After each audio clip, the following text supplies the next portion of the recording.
ભોળા દાદા કોણ હતું? ગડબડિયો ગાંડો. ગરબડિયો ગાંડો ઈ કોણ? એ આપણા ગામમાં નવો ગાંડો આવ્યો.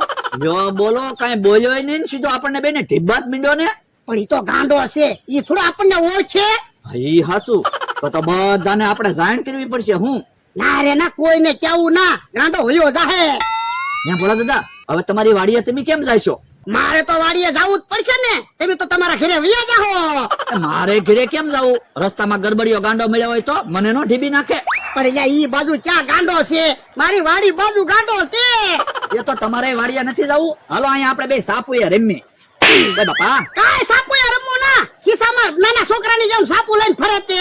એટલા પૈસા રાખતો હોય તો પૈસા તો વાવા જોવે ને.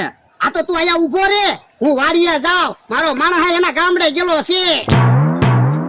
અહીંયા ગરબડિયો ગાંડો નો આવે તો હારું, નહીતર મને ઢીબી નાખશે. હારું ચું ગડબડિયો ગાંડો વયો જો. મને એકલી બીકત લાગતી હતી. કાય બોલે ની અને સીધો ઢીબાત મંડે ને. ગાંડો પાછો ન આવે તો હારું. ઓલા દાદા, ઓ તમારું એક કામ પડ્યું. હું મને 5000 રૂપિયા ઉછીના આપો ને. હે? અરે પેલા 5000 લઈ જા, ઈ પાછા આપો, પછી બીજા પૈસા માંગો. પણ મારી પાસે પૈસા થાય ને ત્યારે હું તમને પાછા આપી દઈશ.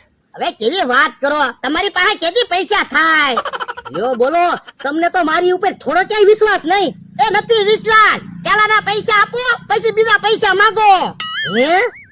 અલ્યો 5000 આવી ગયા તમારા પૈસા? હા, તો હવે ઉછીના પૈસા આપો મને 5000. તો પણ મને હું કામ પૈસા આપ્યા? આ તો હું છે, મારી પાસે 5000 રૂપિયા પડ્યા હતા. મેં કીધું વપરાય ન જાય ને એટલે તમને આપી દઉં, આપણે સુક્યા થઈ જાય ને. એ હારું અલ્યો. હવે આ 5000 કેદી પાછા આપશો? વરસ દિવસ પછી. યો બોલો, મને તો કાંઈ સમજાણું નહીં. પૈસા તો પાછા લઈ ગયા. ઓ બાપા! અરે,